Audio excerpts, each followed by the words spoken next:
new segment of the Honestly Bilal podcast called Equity in Ophthalmology. I'm your host, Arham Barkatullah. I'm a third-year medical student at Dartmouth College, and I'm so excited to be joined today with our OG host, Bilal, and then Dr. Berrocal, as well as Dr. Weng, the authors of the newly released book, Women in Ophthalmology, a comprehensive guide for career and life. So welcome, everyone. Thank you. Thank you for having us. Thank you for hosting, Arham. My name is Bilal Ahmed. I'm an incoming intern at the University of Iowa in the Department of Internal Medicine and Ophthalmology. And our guests today are Dr. Berrocal, who's the professor of clinical ophthalmology at the Bascom Palmer Eye Institute. She's the director of the Pediatric Retina Service and the Vitreoretinal Surgery Fellowship. And Dr. Christina Weng, the director of the Vitreoretinal Surgery Fellowship and associate professor of ophthalmology at Baylor College of Medicine. So with that, Arham, go ahead and kick it off with our first question. Yeah, so we just wanted to start out to hear about your journey and what brought you to ophthalmology and the specific subspecialties that you're in. Maybe Dr. Berrocal, if you want. I think Christina should start. I'm gonna let her start. Go for it. I'm happy to start. So I always knew I was going into medicine. I'm one of the minority group that, I always had that inkling and that attraction to the field since I was really young. And so medical school was sort of the natural next step after I finished my undergraduate studies. But an interesting thing happened when I was in medical school. I suddenly was pulled in a lot of different directions. So for someone who really was so defined in her path to medicine, I sort of was the opposite once I actually got there. And so I explored a bunch of different fields. I was sort of all over the map, things that people usually eliminate or don't overlap. I found myself, drawn to those fields like plastic surgery and cardiothoracic surgery and family medicine and psychiatry. I found really interesting too. And so, the trouble with that is at the end of the day, you have to decide on a field and commit. And it's really a short time to decide what you want to do the rest of your life. And so it was a little bit fortuitous because my mother, who was a family practitioner, actually trained as an ophthalmologist. She was partway through her residency when she was in Taiwan, and she ended up immigrating through the middle of that and ended up restarting in a different field. But she told me, she was like, ophthalmology has a lot of the great aspects that you seem to like in each of these fields, allowing you to develop those long-term relationships with patients, but also be active with your hands. I'm a very procedure-oriented person and I like surgery. And so I, on a whim, decided to do this 2-week elective when I was at the University of Michigan. And I didn't have an instant falling in love with ophthalmology. I'll be honest, I think it's hard to do that in 2 weeks, especially in our field where most of the time you're looking over someone's shoulder into a scope. It's hard to really get engaged. But I felt enough of a drive and felt that it was a very good fit for my personality. And it sort of became a rational decision at that point. And so decided to apply into ophthalmology and ended up just loving it. I just can't imagine being in any other field. I was at Hopkins for my residency training. And again, I faced sort of the same dilemma going through residency where I liked a lot of different subspecialties and ended up deciding to do retina. And I, again, absolutely love it. So, what I tell students and medical students and residents and people who are trying to figure out sort of course in their life is there's this interesting feedback cycle, I think, that happens where you may not know for sure that you want to be a dermatologist or that you want to be an ENT specialist, but try to make the most rational decision, kind of knowing yourself, doing some introspection. And a funny thing will happen where as you get better at it, you will learn to love that specialty or subspecialty even more. And that cyclical feedback sort of happened in my own situation. How about you, Nina? Oh my God, mine is a little bit different. I come from a father who was a retina specialist, and I really tried not to be a doctor. I went to Princeton, and at Princeton I majored in political science. I worked in Congress one summer during college thinking that I wanted to be in politics, maybe government, all that stuff. This is my dog. And I did all that, but when I went to Washington, I realized that politics was so I was really disappointed at politicians. I thought that there was a real, honest truth to do the better good for society, and then you realize that it's like who's giving you money and who's who, and all that stuff that was disillusionment for me. So I graduated Princeton. I had no idea what I was going to do, and I said, well, maybe I can work in a lab, maybe I can go to med school. I don't know. So I ended up in Boston at the Mass Pioneer doing P53, bench work at a lab. And I said, well, med school is not a bad idea, maybe that's how I can really help. And I feel like I have that needing me to really help and do something, to help others. And turns out that I ended up in med school, and in med school, of course, I decided that I wasn't going to be an ophthalmologist like my family, because my sister was an ophthalmologist at the time and my dad was an ophthalmologist, so how boring can I be? So I like every surgical subspecialty. Different from Christina, I knew that I wasn't going to be an internist. I knew I had to be surgical. So then within the surgical, what was I going to be?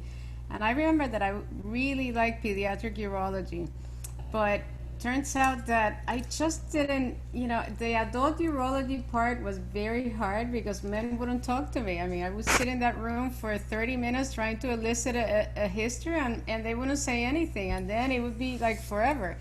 So I said, I can't do this. So then I thought about, I like gastro, so I thought about maybe being a colorectal surgeon, but then I smell things, I have a very active olfactory system, so I decided that I couldn't do that either. So lo and behold, here I am, and I'm like, well, ophthalmology is kind of nice. Let me rotate through ophthalmology and see. And then I rotate through ophthalmology, and of course, it comes natural. I used to work in my dad's office when I was young, putting drops in the patients, helping my dad do a pterygium, going to the OR. And, I said, well, let's give it a shot. And then I did ophthalmology, and of course I didn't want to be a retina specialist, so I tried to like everything else. And I really like oculoplastics, and I like retina. And then I realized that I really like kids, but I couldn't be a pediatric ophthalmologist because I like intraocular surgery. I don't like, necessarily spend my life in extraocular surgery. And then, there was no subspecialty that I could do peds and retina, so I decided to do retina, and I ended up at Bascom, and happens to be that they needed somebody to do pediatrics, the ROP portion of retina, and I said, oh my God, that would be perfect, I'll do it. So I stayed, and I was able to develop the career that I always wanted. I was able to really do what I really wanted to do in a very, very convoluted way. But I agree with Christina in that life will take you to where you have to be if you let it happen. It's almost like a very organic process. You can't fight it too much. You just have to let it happen, and that involves a lot of failures and maybe rejections along the way, but somewhere you find your true self. And I tell you that I'm exactly like Christina. I can't imagine doing anything else, and I love what I do, and I would do it, honestly, for the rest of my life very happily. And can I just add to that, because I think Nita makes such a great point that, medicine is such a long journey, and undoubtedly, just being human, there's going to be failures and disappointments along the way. No matter how hard you work, no matter how much you plan, we've all had those. And it's interesting to look back and think about some of those points where you really considered a failure, or you were so disappointed at how things were going, and now you look back and you're like, oh my gosh, that is something that totally made my career, or that has placed me to, got me to the position that I am today. So trying to make the most out of every opportunity. You never know what that might bring, and that's the attitude I think I always try to pass along to people that I mentor today. And Christina, a little bit more on that. I think that we're always talking about our accomplishments. You're this, you're that, this title, that title. But in reality, what makes you who you are those things that we don't really talk about. That where's those moments that really made you look inside and see who you, what you're really made out of and what really pushes you, because we've all had those moments. I mean, we just don't talk about it. And that's why, honestly, I love the chapter of Tamara Fountain in the book, because, you know, if you read her story, to me, it resonates so much, because she has a very, you know, not direct road to where she is today and all her accomplishments. And that tells you exactly who she is and how rich a person she is and how rich her life is, because of all those other things we don't simply talk about. Yeah, I love Dr. Fountain's chapter. I mean, that's one, it's got to be one of my favorite in the entire book. And it's funny because I heard her tell that story actually during a keynote speech that she gave when she was accepting an award at WIO, which is a great summer symposium that is put on every summer. She actually told that story verbally, and it's just so compelling. And it shows you, you know, she's the admiration of so many people, men and women, right, in our field and beyond. And to hear about her journey it's so inspiring.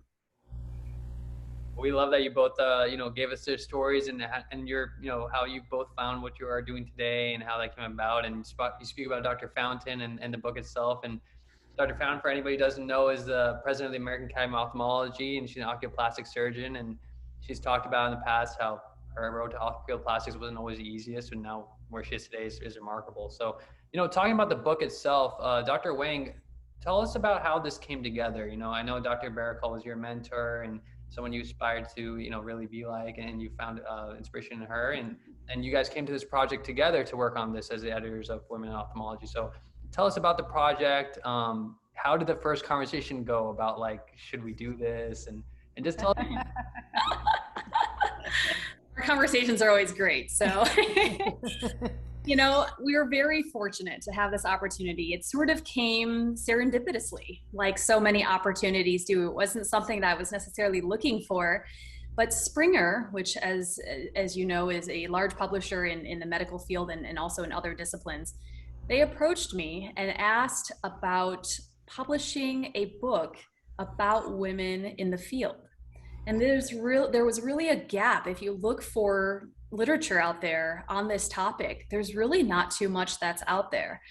And it was just very fortuitous because I've had this idea for many years.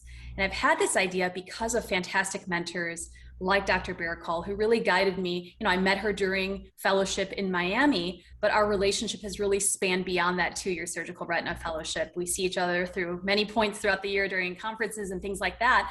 But we're also texting, and, you know, I never hesitate to pick up the phone and call her for advice about professional stuff or personal issues. You know, she's just been a great friend and mentor to me in that way. And so have many other women and men in our field. I'm very lucky for that. But, you know, one day I got to thinking, gosh, it's so nice that I have someone like Nina that I can just pick up the phone and ask her a question about, you know, about this macular hole, or what's her advice on this pediatric retina person that I'm seeing. And not everyone has that. I totally realize how fortunate I am. And I kept thinking, wouldn't it be so great if we had some sort of repository where we could put together all of this great advice and the pearls of wisdom that have been shared with me over the years from my mentors and friends and respected colleagues. And, you know, it was just something, you know, we're all busy. It was just an idea that I had. And so when Springer approached me and asked me about this, I asked him, well, how much autonomy can I have in designing the book the way that I would envision? And they said, all the autonomy that you want. And it was just such a great opportunity. I said, I know exactly what I'd like to do.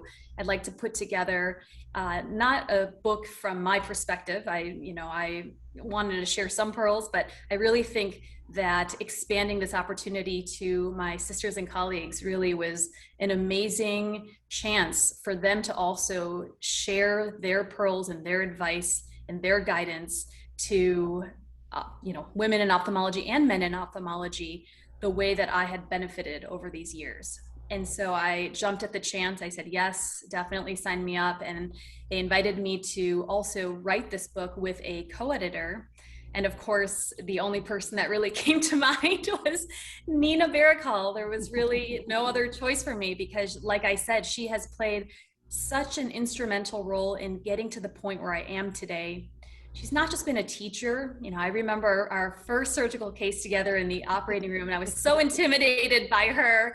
But, you know, I've learned so much from her from that aspect. But really, I think where she's played an even bigger role is really just kind of nudging me along through my career and guiding me to what turns to take, because you will come up upon a lot of forks in the road, and you need the wisdom and experience of people like Dr. Berrocal to help guide you through that.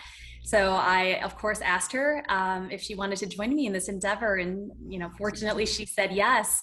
And then it came down to choosing sort of what topics we wanted to cover. I really wanted this to be very comprehensive, and if you look through the book, you'll see that we've pretty much covered everything you can think of. Everything from how to pick a residency and fellowship and be outstanding in that part of your career, all the way to finding your first job in either academics, private practice, or opening your own practice, to family life and work-life balance, and how to get involved with leadership and failures, and conflicts in the workplace, even financial advice.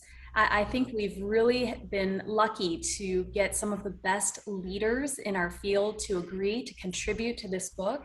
And it's really a collection of all of our stories, which are very diverse.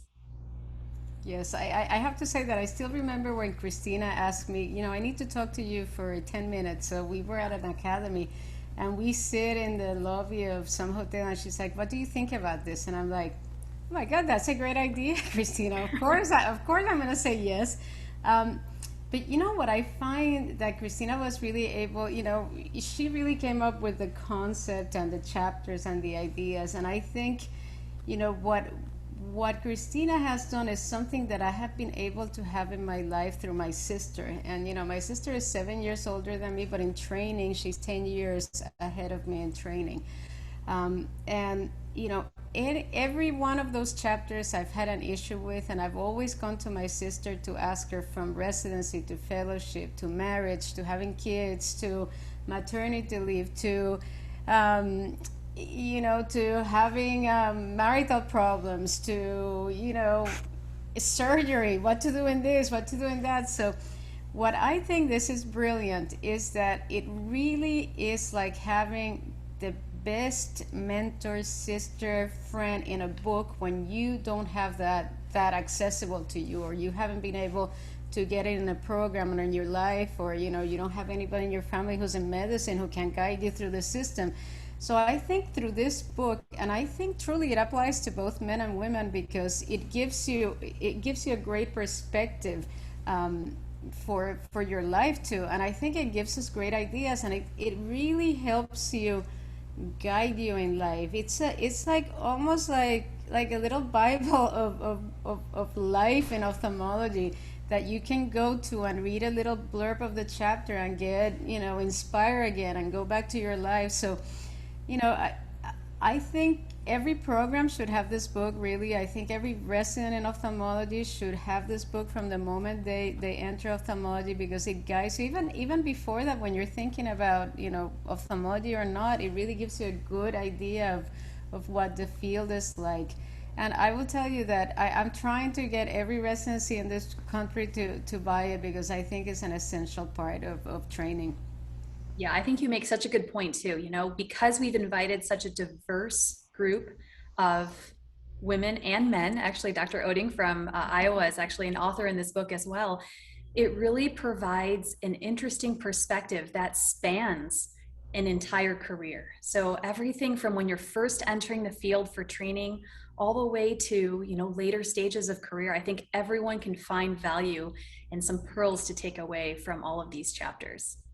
Yeah, and the other important thing, Christina, and that I've been a big advocate of having men in the discussion of women's lives and women's issues, because it turns out that there are more men still in positions of power, the groups and leadership positions in ophthalmology. So I think you have to bring them into this discussion to really understand what's needed and what diversity is really like.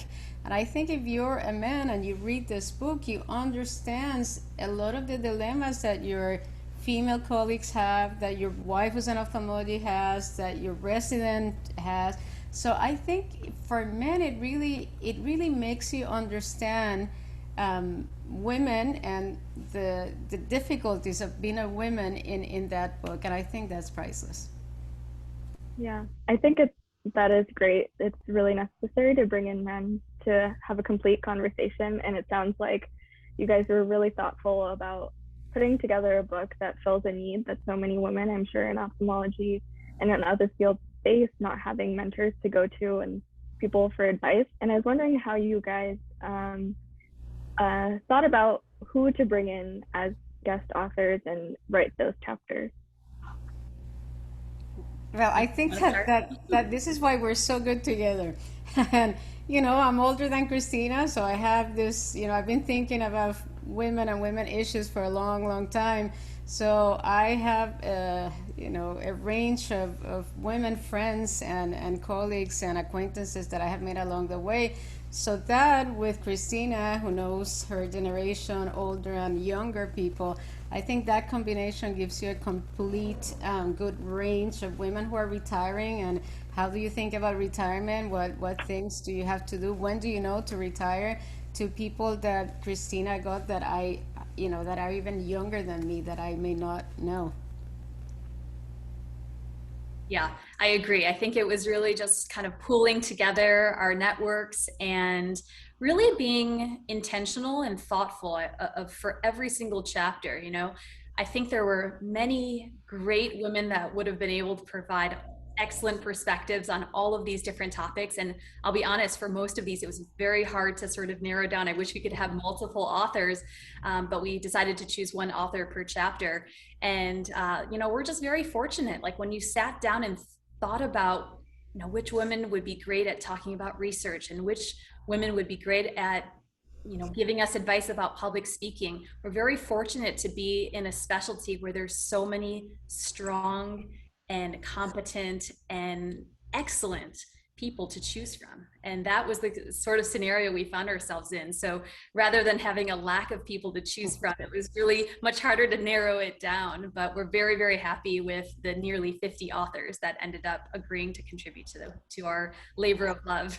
And it was great because we not only, what we wanted to be sure is that, people understood that women in ophthalmology is not only the physicians, but you also have industry women and women who are going through the same trials and tribulations that we go through, but in a whole different world, but a world that is very symbiotic to what we do. So we brought, Nicole Schiller and Ripple Karkar, and their chapters are great, and they tell you how important it is to really be open to women in our world, not just the physicians.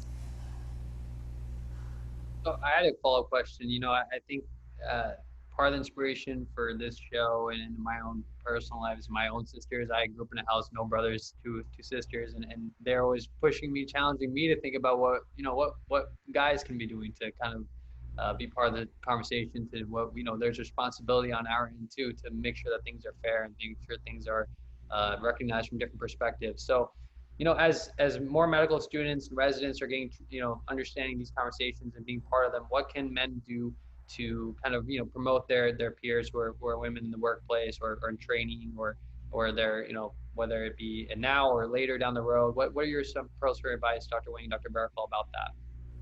Sure, I'll start off with that one. So I think, Bilal, the first thing really is what Nina alluded to earlier, which is just understanding that while we share a lot of commonalities being ophthalmologists in the field, there are truly essential differences in the paths and experiences and some of the challenges that we face between women and men. There's no doubt about it. And so I think really the first step to any sort of issue like that is really just understanding how the experience might be in the other person's shoes. And the other thing that she mentioned is that when you look at editorial boards and leadership boards in different societies, a lot of them still are quite dominant, male dominated. And I think it really behooves us all to ensure that we have diverse representation, especially from our top levels. And they really can play a role. I think our male colleagues can really play a role in advocating for, women that they think would do a great job in those areas and bring them on board and mentor them. A lot of my best mentors are male figures in our field. And so I've been very lucky to have great mentors, both men and women. But I think the reason that's really important to me is because, first of all, women provide a different perspective in those leadership positions. They give a kind of a fresh look. I've witnessed this myself, serving on some leadership roles as well. But it really gives you a fresh perspective on how an organization might be run even better than it is. But I think it also really promotes inclusivity, and it ensures that we are, kind of representing our field well. Anything to add to that? Oh my God, this for me is, I've spent a lot of time thinking about this, and I have to say that I agree with Christina, and some of my biggest, most significant mentors in my career have been men, and I'm very appreciative of everything that they have done, but think that as a mentee, I have taught them also what it is to be a female mentee, and what I need as a mentee, with time, and a relationship has built with time. And I think that's something that is symbiotic that way. If you're a really good mentor, you're going to be listening to your mentee, and your mentee might not be exactly the way you look and exactly with the same problems that you had. But that's it. I think that for me, and Christina knows this, that I believe this wholeheartedly. I do a lot of boards, and I do a lot of work in different societies, and I think that as much as I would rather be with my family on a weekend doing family things, I think that I owe it to the women after me to be there, because the only way that sometimes they look at a strong young woman that is just starting out is by you pointing that out in a committee, in a society, or bringing them in. And otherwise they go, it's years until they start noticing them. And remember, a lot of leadership doesn't notice young people unless you're on the podium, and sometimes it's hard to get to the podium unless you go to a lot of meetings and you're young and you have kids and a family at times, so it's hard to get to those meetings early on. So by the time they notice you, it might be 10 years into your career, and by then you're like, oh my God, do I really want to do that now? So I think that we owe it to each other to bring attention to those men about great people who would be good in this committee, that committee. When ASRS opens things for young people and they ask for suggestions, you should see me calling every female fellow that I've ever trained. Do you want to do this? I'm going to nominate you for this. I'm going to nominate you for that. Because honestly, that's the only way. And sometimes we're so busy in our lives, you don't see that email that says, do you want to participate in a committee? So I think for men, and I think younger men are much better at this because they have been with us and they have wives that also work, so they're more open to the struggles. So I will tell you that I have a lot of young colleagues that understand that. BBS is a great example of that. With VBS, Charlie Wyckoff, since we started doing the program, we've always been like, we need another woman. Who's another woman? Let's think, let's invite, who's there? So there's a consciousness to have a program that really is diverse, and it represents every person that is in for us in the retina world. But it's conscious. You have to think about it. You have to be there. You have to give and suggest, and that's the way we're gonna change the future of any society. And it's interesting you say that, because it sometimes just takes one person to speak up, right? Sometimes that just, there's great people out there, but when it comes to deciding who to put on a panel or who you want writing in your books, you may not think of those names. Everyone kind of drifts to those common names that are invited again and again. Yes. And that's one thing I've really learned from Nina, is she is truly such an advocate. It's not enough just to be a supportive mentor. I think we all need to do even better and go one step beyond and advocate for our women colleagues, and she does that consistently, and she is never afraid to speak up. Even in a group of men, I've seen her do it time and time again. Hey, how about this person? Why don't we consider this person? They may be able to provide a better perspective and kind of mix it up a little bit. And it's something that I really try to emulate too in my early career. Yeah, I think you guys bring up such a great point. It's so important for change to have people who will bring up your name in a room full of opportunities, and it sounds like you both do just that. And I'm really grateful to Bilal as well for doing the same for me. And I was wondering, in the book, you cover a range of topics, kind of everything that you need to know. Do you both have a favorite chapter, and why? Christina, you start. I get to go again. Yes. Gosh, that is a tough one. I think that each chapter has its own uniqueness, and some of them are just incredibly inspiring. Yes. I guess if I had to choose just one, I really like Tamara Fountains, as we mentioned earlier, but there is a great chapter that Ann Stout wrote about experiencing health problems as a physician. And even more irony to that situation is the fact that she ended up experiencing some retinal issues as an ophthalmologist. And her chapter is one of my favorites because it is just so raw. And she's exposing a part of her life, her recent life, actually, that not a lot of people may have the courage to do. And she tells her story in detail and how it changed her perspective becoming the patient and how it's affected her career as a surgeon. And it is, I mean, it brought tears to my eyes when I was reading it during the editing process. It's an amazing chapter, but it's just one of the many. You know, I don't want to discount the other 46 chapters that are just so amazing. Each woman ophthalmologist brings such a rawness to her story in telling it. And I think we were all a little bit vulnerable when writing our chapters. And so there's just so many great ones to choose from. What's yours, Zena? Well, I have to say that, you know, I have to agree with you that it's very hard to pick one. And I'll be honest, because every chapter, you know, and before I met with you, you see all this, I've been, you know, marking everything that I like. And I will tell you, there's something that resonates with me and my life story in every single chapter. I have to say, just like Christina, I was editing and I would call Christina and I'm like, oh my God, I'm in tears. I can't do, I remember writing, I sent a text to Tamara Fountain because I said, oh my God, I think this is so honest. I mean, you know, every chapter and the one about Dr. Stout, that too, I mean, every chapter has truly something. I think that you can go like me through every chapter and come out with something that just changes the way you think or touches you in a very different way.